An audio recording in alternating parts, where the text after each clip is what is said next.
नमस्कार दोस्तों, बहुत बहुत स्वागत है आपका रवि थोरान क्लासेस में। दोस्तों आज हम बात करेंगे यूपी बोर्ड 12th क्लास के चैप्टर नंबर 3 मैट्रिसेस या आव्यूह के बारे में। दोस्तों इस वीडियो में हम एक्स 3.4 के बेसिक के बारे में बात करेंगे और ये आपका लेक्चर नंबर 26 है। इससे पहले मैं आपके लेक्चर 25 बना चुका हूँ चैप्टर नंबर 3 के ऊपर। तो इस वीडियो को स्टार्ट करने से पहले बता दूं, आप लेक्चर नंबर 25 जरूर देख लें, जिसमें मैंने वर्ग आव्यूह की सारणी के बारे में बताया है। ठीक है, तो आप उस वीडियो को जरूर देख लें, क्योंकि जब उस वीडियो को देख लेंगे तो आपको ये टॉपिक जो वो आसानी से इसमें समझ में आ जाएंगे। दोस्तों अब देखते हैं हम अव्युत्क्रमणीय आव्यूह किसे कहते हैं। ठीक है, तो यदि किसी वर्ग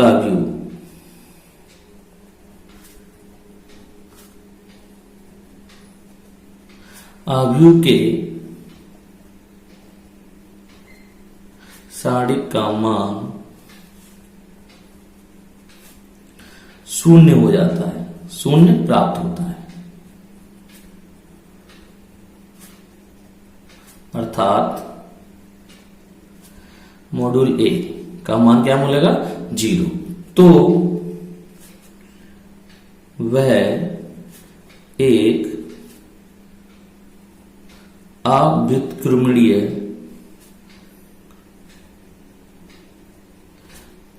आव्यूह कहलाता है।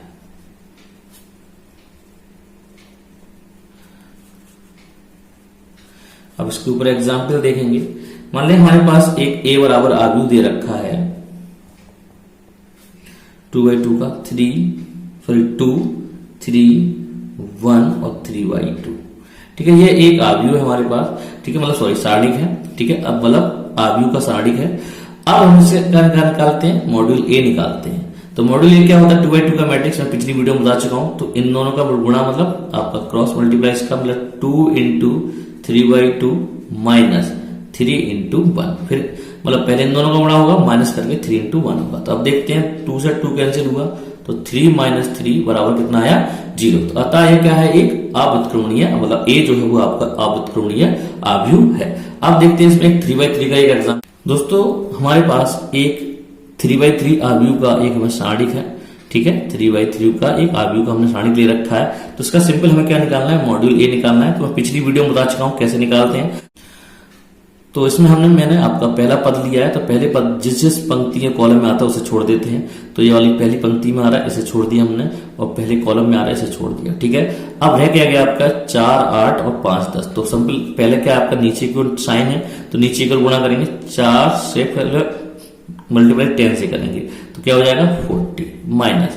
ऐसे ही में आपका अब जब नीचे का हो गया तो ऊपर की ओर करेंगे। अब 5 का मल्टीप्लाई 8 से करेंगे तो कितना आएगा आपका 40। ठीक है, प्लस अब हम ये वाला पद लेंगे, दूसरा वाला 3। ठीक है, अब 3 जिस पंक्ति कॉलम में आता है उसे छोड़ देंगे। तो पहली पंक्ति में आ रहा है तो पहली पंक्ति छोड़ देंगे, दूसरे कॉलम में आ रहा है उसे छोड़ देंगे। अब रह गया आपका 2, 8 और 3, 10।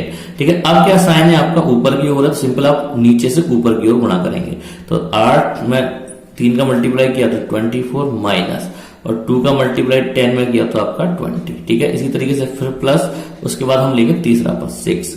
ठीक है, अब 6 जिस पंक्ति और कॉलम में आ रहा है उसे छोड़ देंगे। तो पहली पंक्ति में आ रहा है उसे छोड़ दिया, तीसरे कॉलम में आ रहा है इसे छोड़ दिया, रह गया आपका 2, 4, 3, 5। तो मल्टीप्लाई अब क्या है, ऊपर से नीचे की ओर, ऊपर से नीचे की ओर, ऊपर से नीचे की ओर ये होता है। तो 2 का मल्टीप्लाई 5 में किया तो 10 माइनस, और 3 का मल्टीप्लाई 4 में किया तो आपका 12। सिंपल करेंगे तो यहाँ 40 से 40 कटा दे तो 0 हो गया। ठीक है, उसके बाद प्लस यहाँ क्या बचेगा आपका 4 बचेगा, 4 में से मैं 3 का मल्टीप्लाई करूँ तो 12। यहाँ कितना बचेगा आपका माइनस के 2 बचेगा, माइनस 2 का मैं 6 में मल्टीप्लाई करूंगा तो माइनस के 12। तो यहां से बचा आपका प्लस का 12 माइनस के 12 बराबर 0। कहने का मतलब हमें क्या मिला, मॉड्यूल ए बराबर 0। तो कहने का मतलब ये भी हमारा एक अव्युत्क्रमणीय आव्यूह है। ठीक है, अब बात करते हैं व्युत्क्रमणीय आव्यूह की। तो उसकी परिभाषा देख लेते हैं क्या होता है। यदि किसी वर्ग आव्यूह के सारणिक का मान शून्य के बराबर प्राप्त नहीं होता है। है, अर्थात module a not equal to 0। ठीक है, तो वह एक व्युत्क्रमणीय आव्यूह होता है।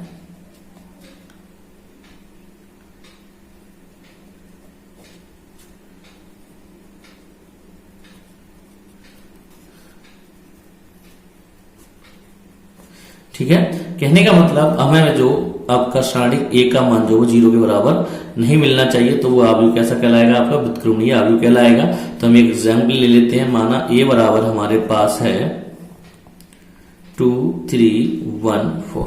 ठीक है, इसको हम सॉल्व करते हैं, मतलब मॉड्यूल ए का मान निकालते हैं। तो क्या हो जाएगा, 2 का मल्टीप्लाई 4 में करेंगे तो 8, माइनस 1 का मल्टीप्लाई 3 में करेंगे तो क्या हो जाएगा आपका 5। तो कहने का मतलब मॉड्यूल ए का मान जो है हमें 5 मिला, जो 0 के बराबर नहीं है। अतः ये क्या है, अतः ए एक व्युत्क्रमणीय आव्यूह है। ठीक है, तो ये हो गया आपका, मैंने यहां पर अव्युत्क्रमणीय आव्यूह बता दिया, जिसका मॉड्यूल ए का मान 0 होगा तो वो आपका अव्युत्क्रमणीय आव्यूह होगा, और जिसमें आपका मॉड्यूल ए का मान 0 के बराबर नहीं होगा वो आपका व्युत्क्रमणीय आव्यूह कहलाएगा। तो अब जानेंगे सबसे महत्वपूर्ण व्युत्क्रम आव्यूह। सबसे पहले इसकी परिभाषा देखेंगे। किसी व्युत्क्रमणीय आव्यूह,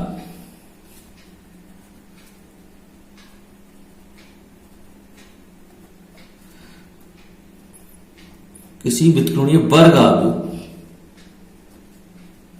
वर्ग आव्यूह ए का व्युत्क्रम आव्यूह वह आव्यूह है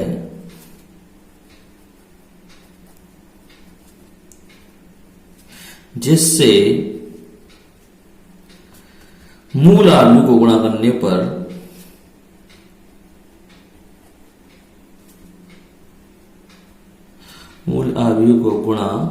करने पर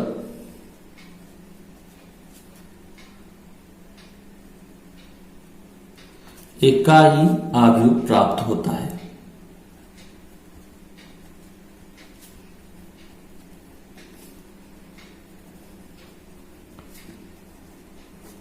ठीक है, तो अब व्युत्क्रम आव्यूह को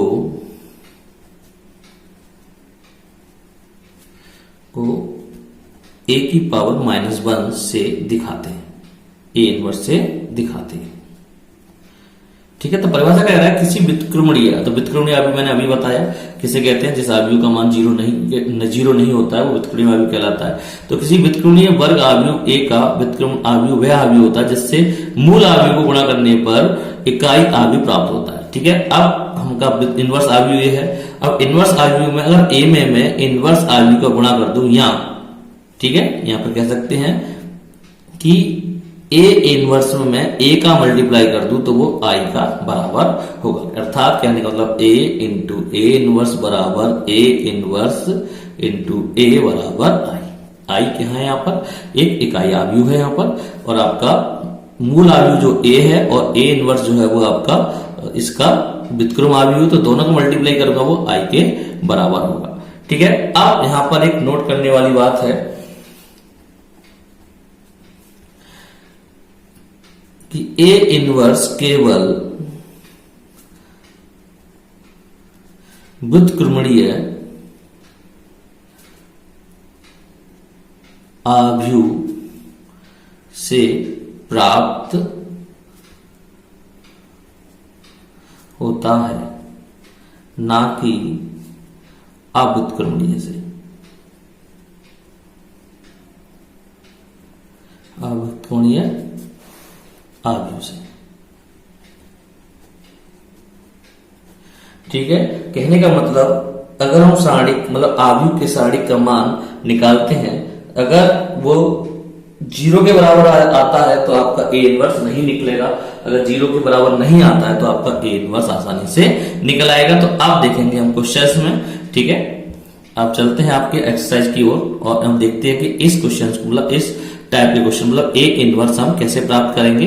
ठीक है दोस्तों, अब देखेंगे आप ए इनवर्स कैसे ज्ञात करते हैं। तो मान लेते हैं, माना ए कोई आव्यूह है। तो कहने का मतलब हमारे पास a बराबर IA, ठीक है, तो मानेंगे जी हम, ठीक है। अब सिंपली क्या करेंगे, यहां पर जो a का मान जो दे रखा होगा वो यहां रखेंगे और i का मान जो दे रखा होगा, i क्या होगा, इकाई आव्यूह, ठीक है। अगर 2/2 का दे रखा है तो इकाई आव्यूह जो होगा वो होगा आपका 1 0 0 1, ठीक है।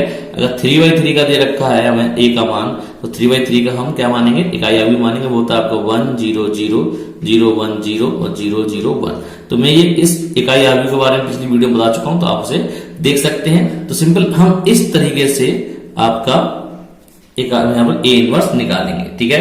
अब ए इनवर्स निकालेंगे तो सिंपल यहां पे मैं आपको बता दूं कि आप यहां पर दो संक्रियाएं चलती हैं, ठीक है। कहने का मतलब अगर मेरे पास एक कोई आव्यूह है आपका, चाहे 2/2 का हो या 3/3 का हो, जैसे 1 2 3 4 5 6 7 8 9, तो आप जानते हैं कि ये तो आपकी रो 1 होती है, ये रो 2 और ये रो 3, ये आपका होता है C1 और ये C2 और ये C3, ठीक है। अब हम इनमें आपस में चेंज करते हैं, कहने का मतलब हम R1 में से R2 हटा दें या R2 में से R3 हटा दें, ठीक है। ये आपकी संक्रियाएं होते हैं, और जैसे यहाँ पर कॉलम 1 में से कॉलम 2 हटा दें या कॉलम 3 से कॉलम 2 हटा दें, ठीक है। तो ये आपकी संक्रियाएं चलती हैं। लेकिन अब एक क्वेश्चन में नोट करने वाली बात यह है कि अगर आप रो ले रहे हैं तो आप पूरे क्वेश्चन में रो से ही हल करेंगे, आप कॉलम का यूज नहीं करेंगे। अगर आप कॉलम का यूज कर रहे हैं तो आप रो का यूज नहीं करेंगे, तो आप कॉलम का ही यूज करेंगे। कहने का मतलब इन क्वेश्चन में केवल आप एक बार में एक ही चीज यूज कर सकते हैं, कहने का या तो रो यूज करें या फिर कॉलम यूज करें। आप दोनों का मतलब आप रो में भी परिवर्तन करें और कॉलम में भी परिवर्तन करें, ऐसा नहीं हो सकता। केवल आप अगर एक ही चीज परिवर्तन करें, आप रो में परिवर्तन करें तो आप पूरे क्वेश्चन में रो में परिवर्तन करेंगे। अगर आप कॉलम में परिवर्तन कर रहे हैं तो आप कॉलम में ही परिवर्तन करेंगे, ठीक है। तो उसके द्वारा हम क्या निकालेंगे, मतलब ए इनवर्स का मान हम ज्ञात करेंगे, ठीक है। अब हम आपकी जो एक्सरसाइज है 3.4 उसके क्वेश्चंस लगाएंगे, जो हम अगली वीडियो में देखेंगे, और उसमें देखेंगे कि इन चीजों का हम कैसे, मतलब किस तरीके से हम ए इनवर्स प्राप्त करते हैं, ठीक है। और एक बात और, आपकी जो एक्सरसाइज 3.4 जो है, इसमें से हर साल आपका एक क्वेश्चन पेपर में 101% पूछा जाता है। तो आप इस प्रश्नावली को जरूर लगाएं, जिससे कि आप एक क्वेश्चन आप अपना पूरा तरीके से तैयार कर सकें। तो दोस्तों ये थी आज की, जिसमें मैंने आज आपको अव्युत्क्रमणीय आव्यूह, व्युत्क्रमणीय आव्यूह और व्युत्क्रम आव्यूह के बारे में बताया, ठीक है। अब इसकी अगली वीडियो में हम 3.4 के क्वेश्चन निकालेंगे, जिसमें हम ए इनवर्स का मान निकालेंगे और देखेंगे हम उन क्वेश्चंस को कैसे हल करेंगे। तो मिलते हैं अगली वीडियो में। जय हिंद, जय भारत।